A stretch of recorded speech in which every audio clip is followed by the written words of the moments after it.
It keeps happening. Different person, different name, different face, but the same pattern, the same charm at the beginning, the same control in the middle, the same devastation at the end. And every time you walk away, bruised and confused and questioning your own reality, you tell yourself it will be different next time. But it is not different, because the next person looks different but feels exactly the same intensity, the same promises, the same way they make you feel like the center of the universe before slowly, methodically making you feel like nothing. And at some point, you stop blaming them and start blaming yourself. What is it about me? Why do I keep choosing this? Why does this keep finding me?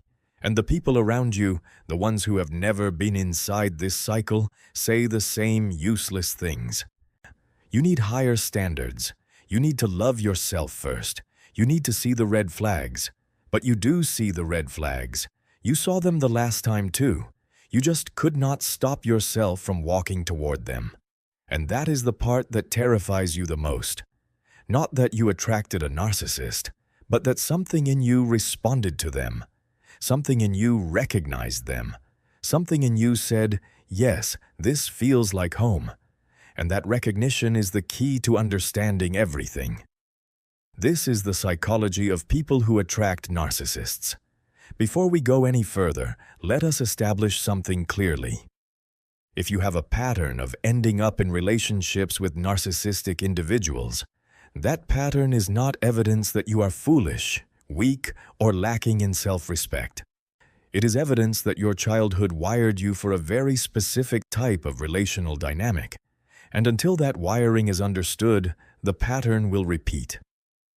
Psychotherapist and researcher Craig Malkin has written extensively about what he calls the narcissist-magnet profile. According to his research, the individuals most likely to attract narcissistic partners share a cluster of traits that, in any other context, would be considered strengths: high empathy, high emotional sensitivity, a deep capacity for forgiveness, a tendency to see potential in people rather than patterns, and an unusually high tolerance for emotional discomfort. These are not weaknesses. These are beautiful qualities, but in the presence of a narcissistic individual, they become exploitable. Because the narcissist does not see empathy as a gift, as they see it as an access point. They do not see your forgiveness as strength. They see it as permission, and they do not see your willingness to see the best in people as love. They see it as naivety. The reason you attract narcissists is not because you are broken. It is because what you offer is exactly what they need. You provide the validation, the emotional labor, the unconditional acceptance, and the stability that they cannot generate for themselves. And you provide it willingly, often at your own expense because you were taught to believe that love is something you earn through giving. You were never the problem. You were the supply. And understanding that distinction is the first step toward breaking the cycle. The pattern of attracting narcissists almost always originates in a childhood relationship with a caregiver who was emotionally self-centered, inconsistent, or conditionally loving. This does not necessarily mean your parent was a clinical narcissist. It means that the relational dynamic you grew up with had narcissistic characteristics. Perhaps your parents' emotional needs always came first. Perhaps love was conditional on your performance, your obedience, or your ability to make the parent feel good about themselves. Perhaps your parent alternated between intense affection and cold withdrawal, creating a dynamic where you were constantly trying to earn back the warmth. In this environment, the child learns a set of relational rules that become invisible blueprints for every future relationship. Rule 1. Love is earned, never given freely. Rule 2. The other person's emotions are more important than yours. Rule 3. If you are good enough, attentive enough, and selfless enough, you can control whether you are loved. Rule 4. Abandonment is always one mistake away. These rules create a person who is exquisitely attuned to other people's emotional states and almost entirely disconnected from their own. They become experts at reading moods, anticipating needs, and adjusting their behavior to maintain the other person's approval. And this skill set, while exhausting, makes them feel competent in relationships. They feel like they are good at love because they work so hard at it. But the kind of love they are good at is the kind that requires constant effort, constant sacrifice, and constant vigilance. And the only people who require that kind of love are people who will never reciprocate it. This is why the narcissist feels like home. Not because they are safe, but because they are familiar. The intermittent reinforcement, the cycle of idealization and devaluation, the conditional love that must be constantly earned, all of it mirrors the original attachment dynamic. And the nervous system, which prioritizes familiarity over safety, responds to this dynamic with a sense of recognition. It is not attraction, it is trauma recognition. Your body is not saying this person is right for me. Your body is saying I have been here before and I know how to survive this. And that feeling of survival, in a tragically distorted way, feels like love. The relationship cycle with a narcissist follows a devastatingly predictable arc. And the person who attracts them plays a specific role at every stage. Stage 1 is idealization. The narcissist showers you with attention, admiration, and intensity. They move fast. They say things like, "I have never met anyone like you, and you are the only person who truly understands me." And for someone who has spent their life feeling unseen, these words are intoxicating. This stage hooks you because it offers the very thing your childhood denied you: unconditional, overwhelming validation. Stage 2 is the slow shift. Gradually, the narcissist begins to test your boundaries. A critical comment disguised as concern. A moment of coldness followed by intense warmth.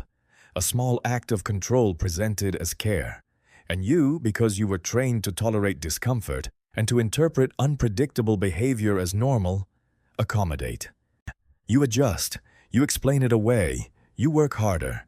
Stage 3 is devaluation. The criticism becomes constant. The warmth becomes rare. The narcissist begins to undermine your confidence, your perceptions, and your sense of reality. And here is where the childhood wiring becomes most dangerous. Because instead of recognizing this as abuse, your brain interprets it through the lens of the original dynamic. I am not doing enough. If I try harder, they will love me again. Stage 4 is the discard, or the cycle reset. The narcissist either leaves abruptly, often for a new source of supply, or offers just enough affection to pull you back in. And if you go back, the cycle restarts from stage 1. Each time, the idealization is shorter and the devaluation is longer. But the hope, the desperate hope that this time will be different, is the same. And the reason you stay or go back is not stupidity. It is the activation of the deepest childhood wound you carry, the belief that says, if I am enough, they will love me properly. And leaving means admitting that no amount of enough will ever be enough for this person. And that admission feels like admitting that you were never enough for the first person either, your parent.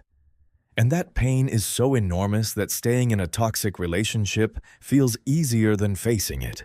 Research on narcissistic abuse and its targets has illuminated the mechanisms behind this pattern with uncomfortable clarity.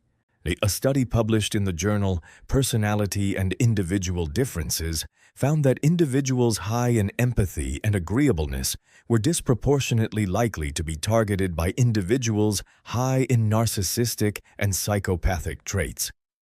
The researchers described this as a predator-prey dynamic, where the narcissist instinctively identifies and pursues individuals whose psychological profile makes them susceptible to manipulation. Research on intermittent reinforcement, the pattern of unpredictable rewards and punishments, has shown that it creates the strongest and most resistant form of behavioral conditioning. This is the same mechanism that makes gambling addictive. The narcissist's unpredictable cycle of warmth and coldness activates the brain's dopamine system in the same way that a slot machine does. Neuroscientific research has shown that individuals who have experienced narcissistic abuse display patterns of neural activity consistent with trauma bonding. Their brains show increased activation in attachment-related regions when exposed to stimuli associated with the abuser, even when those stimuli are paired with negative outcomes. The brain has learned to associate the abuser with survival, and breaking that association requires more than willpower. Attachment research by psychologist Amir Levine has demonstrated that individuals with anxious attachment styles are magnetically drawn to avoidant and narcissistic partners. The anxious person's need for closeness activates in the presence of the narcissist's intermittent availability, creating a neurochemical cycle that feels indistinguishable from love. Let us stop analyzing for a moment and just be honest about what this feels like. It feels like losing yourself. Not all at once. Gradually. Like waking up one morning and realizing you do not recognize the person in the mirror. You do not know what you like anymore. You do not trust your own perceptions. You second-guess every thought, every memory, every feeling, because someone spent months or years telling you that your thoughts and memories and feelings were wrong. It feels like being addicted to someone who is destroying you. Like knowing, logically, rationally, with complete clarity, that this person is bad for you. Oh, and still missing them at 2 in the morning, still checking their social media, still replaying the good moments and wondering if the good person was the real one and the bad person was just stressed, just struggling, just going through something. It feels like shame, not the kind that comes from doing something wrong, the kind that comes from believing you are something wrong. Because if you were normal, you would have left sooner. If you were smart, you would not have fallen for it. If you were worthy of real love, you would not keep ending up here. And the deepest cut is the realization that follows the breakup. The moment when the fog clears and you see the relationship for what it was. And instead of anger at them, you feel anger at yourself. Because you knew. At some level, you always knew. And you stayed anyway. And forgiving yourself for staying is the hardest part of the entire process. The world gets this painfully, dangerously wrong. The world says, "Why did you stay?" As if leaving an abusive dynamic is a simple decision rather than a neurological battle against trauma bonding, intermittent reinforcement, and childhood wiring. The world says, "You should have known better." As if narcissistic manipulation is obvious to the person inside it, rather than being specifically designed to be invisible. The world says, you need to love yourself more. And while self-love is important, this advice implies that the person was targeted because of a deficit in self-worth. The truth is more nuanced. Many targets of narcissistic abuse had perfectly healthy self-esteem before the relationship. The narcissist eroded it. The deficiency people see afterward is not the cause, it is the result. And perhaps most harmfully, the world treats recovery as a matter of time. Just move on. Just forget about them. Just focus on yourself. But recovery from narcissistic abuse is not a timeline. It is a reconstruction. The person's sense of reality has been deliberately distorted. Their nervous system has been conditioned to associate love with pain. Their identity has been systematically dismantled. Rebuilding all of that is not a weekend project. It is years of deliberate, painful, courageous work. If you recognize yourself in this pattern, here is the truth that changes everything.